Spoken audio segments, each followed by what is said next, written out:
Estamos en la arena con el abogado Juan Manuel Garrido, es experto en Derecho Internacional y Relaciones Internacionales, y vamos a conversar a propósito del caso del ex nuncio apostólico Joseph Osolowski, en la información que se ha recibido y se ha manejado en el país, incluso en medios internacionales, no tan solo aquí en la República Dominicana, sobre el retiro de la inmunidad diplomática por parte del Vaticano a Joseph Osolowski y qué implicaciones esto tendría, porque hemos estado viendo varias opiniones a favor o en contra, o abogando porque lo traigan, que sea extraditado, pero hay resquicios legales que nos gustaría conversar en cuanto al derecho internacional se refiere. Así que muy buenas noches. Gracias, buenas noches, gracias por invitarnos a tu programa y aportar en lo que se pueda con esta disyuntiva, tanto penal como administrativa y de derecho internacional. ¿Cuál es la lectura que tú le das a todo esto? Que aunque nos puedas edificar definitivamente con un poquito de background sobre especialmente la Convención de Viena que rige a todo lo que es tradición o la inmunidad diplomática per se, un convenio del cual el país es signatario desde el 1961, pero que entra en vigor en 1964. Correcto. Lo primero que hay que ubicar, ¿de qué figura estamos hablando? Es decir, estamos hablando de una persona que fue un representante, un embajador ante la República Dominicana, que no es el caso quizás de un ciudadano común. Lo primero que tenemos que remontarnos en la parte de atrás, en el año 1815, que fue dentro del marco del derecho internacional, 5 grandes países, entre ellos Prusia, Rusia, Austria, España y el Reino Unido, se reunieron para darle forma a lo que era a los representantes plenipotenciarios, qué se iba a hacer. Y en el momento no se pusieron de acuerdo, pero más adelante llegaron a un acuerdo en el cual definieron varias categorías de lo que eran, dentro de lo que eran agentes diplomáticos. Esa categoría entran los embajadores, los representantes, los ministros plenipotenciarios y lo que son los encargados de negocios. ¿Cuál es la figura del embajador? Que es una figura clave. La figura del embajador se sobreentiende en cualquier país receptor, que es la figura que representa al jefe de Estado del país de origen. Es decir, tiene una figura muy importante, porque inclusive esa figura puede tener, tiene la potestad, la prerrogativa para solicitar inclusive entrevistas con el jefe de Estado del país receptor. Es decir, es una figura que va más allá de lo que el simple ciudadano puede entender. ¿Y qué conlleva eso? Dentro de lo que es el aspecto de la costumbre internacional y dentro del derecho internacional, dentro de la costumbre internacional, en principio, es que esa persona está revestida jurídicamente de lo que es una inmunidad diplomática. Y hay otras inmunidades que son también, que son prerrogativas que muchas veces los países receptores se la dan, que entra dentro de la protección de las comunicaciones, dentro de la inmunidad de los impuestos, dentro de una serie de aspectos que el país receptor le da. Ahora, en el caso de la República Dominicana, que ha suscrito un convenio, un tratado, dentro de ese convenio, el convenio de Viena, en el cual cuando uno suscribe un tratado, crea obligaciones, ¿entre quiénes crea obligaciones? Entre los estados. Dentro de esas obligaciones que van dentro de los estados, se suscita lo que es la inmunidad con respecto al embajador, que va más allá. No estamos hablando de un simple ciudadano normal. Es decir, en el caso, un ejemplo de Padre Gil, que mucho en los diarios se ha visto, es un ciudadano normal. Si la República Dominicana no tiene un acuerdo, un ejemplo, en el caso de la República Dominicana tiene varios acuerdos con Estados Unidos del año de extradición en el año 1909, que comenzó con vigencia a partir del año 1910, y también, un ejemplo, hay otro acuerdo que no recuerdo si está vigente, que es del año 1905 con relación a Cuba, un tratado de extradición que hay, que no recuerdo si está vigente. Pero esos son los tratados fundamentales. Si un país no tiene un tratado, entonces tiene que buscar dentro de los aspectos de buscar con relación al país del problema, buscar la manera para llegar a un acuerdo de que esa persona sea extraditada bajo los procedimientos que establece la ley de la República Dominicana. Miren, el caso de Joseph Osolowski, para entrar directamente en materia, hay dos comentarios que te quiero realizar que han hecho personas que manejan el tema y son comentarios o posturas opuestas, totalmente opuestas. La primera es del jurista Nassef Perdomo, que él entiende que el exnuncio puede ser juzgado en el país, que puede ser traído pese a que primero no hay un tratado de extradición con el Vaticano, pero que segundo, él dice que el privilegio de inmunidad es del Estado, no de la persona, y que al momento que se le retira esta inmunidad por parte del Vaticano, como fue anunciado, queda despojado el exnuncio apostólico. Empero, esa es la primera, Julio Curi, también jurista, entiende que no, que las posibilidades de que venga en extradición Joseph Osolowski es mínima, precisamente porque no existe tratado de extradición con el Vaticano e incluso si es entregado sin ese tratado de extradición, la inmunidad diplomática lo protege.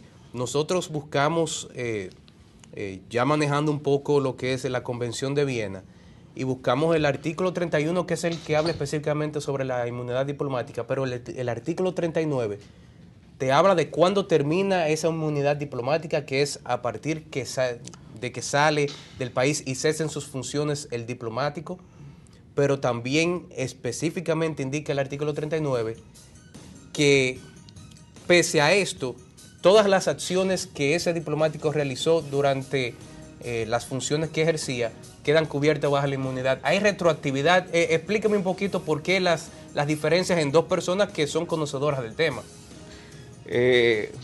Del primer punto de la persona que usted citaba, inmediatamente con la introducción que yo le hice a usted se cae.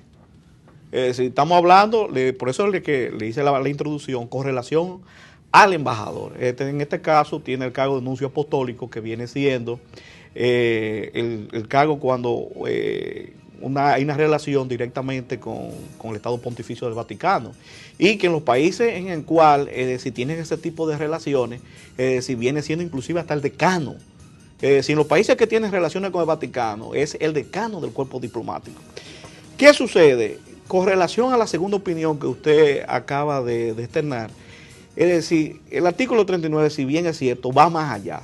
Es decir, lo que él ha hecho dentro de sus funciones, es decir, tiene una inmunidad en el país receptor, pero no en el país de origen.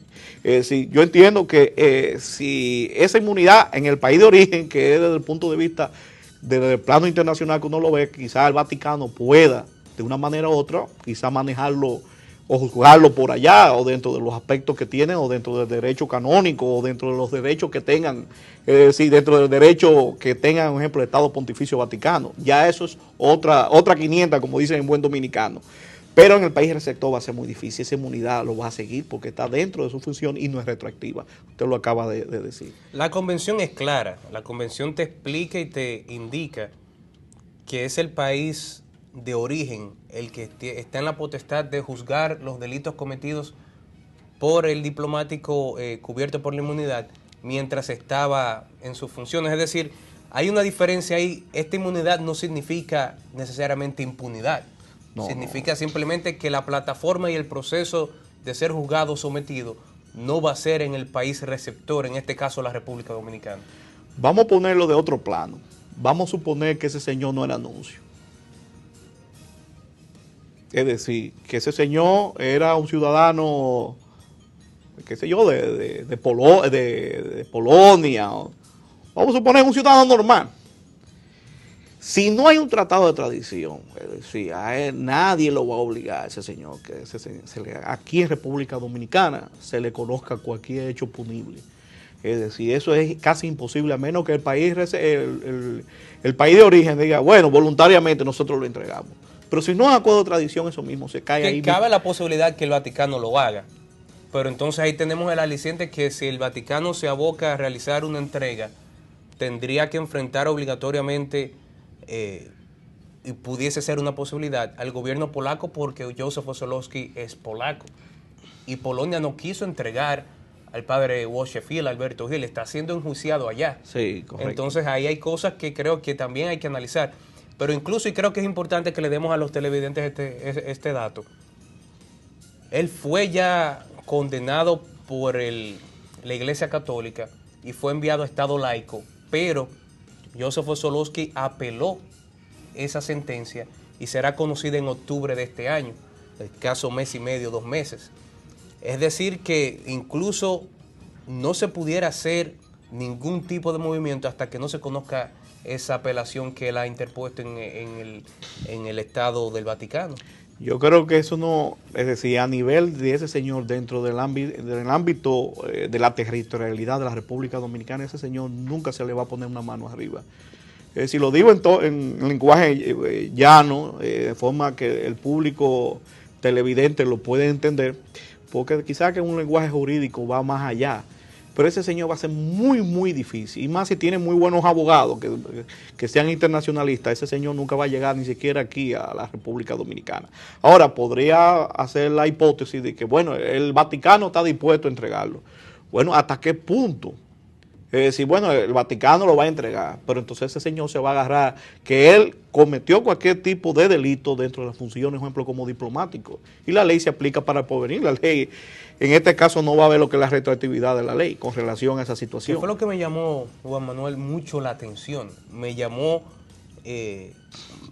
definitivamente la atención que se dijera que el Vaticano podía retirarle la inmunidad y que ese retiro de inmunidad o dejar de reconocerle la inmunidad diplomática iba a ser aplicado inmediatamente a todas las funciones que él ejerció. Entonces tú estás dejando la posibilidad de una violación, aunque no me guste el procedimiento, la ley, la regla, a la Convención de Viena como tal. Entonces ya eso en términos jurídicos sentaría un precedente bastante incómodo para muchísimas naciones. Pero aquí tenemos un caso, sí, no es el primero ni el único que ha sucedido. Usted tiene el caso de la embajadora de Argentina, la Mencía de Palma, es decir, el gobierno dominicano se manejó y se hizo de una manera infructuosa y cuando estaba el Ministerio Público en el Distrito Nacional, Francisco Domínguez Brito, el gobierno dominicano solicitó. Es decir, y no hubo manera de que esa señora viniera, ella y su esposo vinieran aquí a República Dominicana. Y todavía hay situaciones que se han quedado en el aire, es decir, donde ellos habían participado y simplemente lo querían era investigar, había una investigación y querían escucharlo, a ver cuál era su opinión y no pudieron. Dice que era un simple interrogatorio. Es un simple, es decir, ni siquiera eso. Bueno, simple interrogatorio visto desde el punto de vista simplista, porque ya deberíamos pensar en las implicaciones de venir a un interrogatorio, pero estamos hablando entonces ya en ese caso donde era un interrogatorio versus un caso hablando del tema Joseph Osolowski, que ya hay elementos probatorios, yo creo que bastados. En ese caso había indicios que lo ligaban o lo comprometían a ellos de una manera directa o indirecta. No conozco bien el expediente, pero es decir, el Ministerio Público estuvo muy activo en ese caso, muy activo. Y hay muchos casos internacionales que andan por ahí, es decir, el caso de Estados Unidos del asunto de Wikileaks, ¿es que le llaman? Edward Snowden y Wikileaks. Sí, ese es el caso de Wikileaks, es decir, los rusos no han cedido y hay elementos en el cual han atentado contra los Estados Unidos de Norteamérica, que son informaciones de Estado. Y la única diferencia en este caso es que el Vaticano, por lo menos en la cubierta, está cooperando. Sí, el Vaticano y el Padre Francisco es un padre atípico, en el sentido de que el Padre Francisco no va a tomar, es decir, con situaciones así no la va a dejar, creo, en el aire o impune.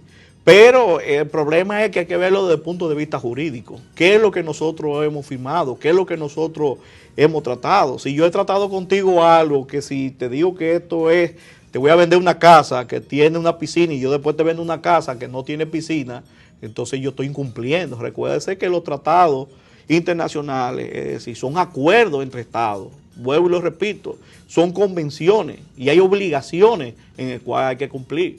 Y ese artículo 39 es claro dentro de lo que establece dentro de las funciones de un embajador, en este caso del nuncio apostólico, que es representante del Vaticano o de la Santa Sede ante el gobierno dominicano. Ya para finalizar por la noche de hoy, Juan Manuel, ¿tú piensas entonces, basado en todo el marco jurídico, Convención de Viena, el derecho internacional, los mismos tratados de extradición, que es muy improbable ver a Joseph Osolowski en nuestro país encarando un juicio? Va a ser un poquito difícil. No digo que se pueda, es decir, habría que ver los argumentos pero va a ser muy difícil. Yo entiendo que los organismos internacionales debieran ir modificando, es decir, a través de los diferentes convenios que se puedan hacer, modificando ciertas reglamentaciones con relación a los representantes, de que tengan una inmunidad privilegiada tan alta. Es decir, una inmunidad prácticamente... Bueno, tú tienes un ejemplo en el caso de que los congresistas en la República Dominicana tiene lo que llaman inmunidad parlamentaria, pero están en el país de origen, tú puedes procesarlo. Pero en este caso, él cometió esto en un país receptor, donde él tenía una inmunidad diplomática. ¿Y qué tal si lo acusamos y presentamos un caso contra Joseph Osolowski en la Corte Internacional por crímenes de lesa humanidad? Porque yo creo que hay que empezar a definir muy bien este tipo de cosas, y me parece que violación sexual a menores es un crimen de lesa humanidad, me lo quieran poner como me lo quieran poner. Entonces ahí no entraríamos en un marco jurídico, yo creo que un poquito más esperanzador para nosotros como país buscar traer al nuncio. Bueno, habría que ver la disposición del gobierno dominicano, hasta qué punto el gobierno dominicano sea permisible de llevar esta situación de este exnuncio apostólico a organismos internacionales, es decir, de arrastrarlo. Es decir, había que ver cuál es la disposición del Poder Ejecutivo, en este caso, que lleva la batuta y la Constitución en los diferentes progresos y lo que establece la ley. Bien.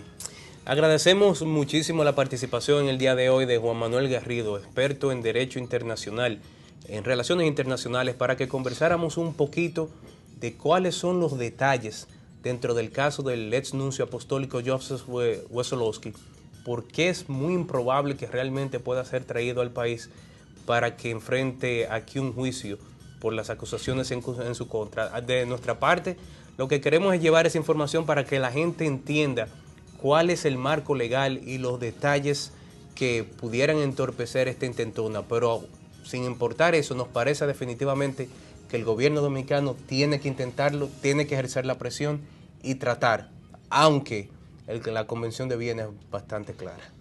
Así mismo es. Bien, nosotros regresamos con más aquí en Debate 24/7, no se mueva de ahí, porque viene bajando, esto pica y se extiende.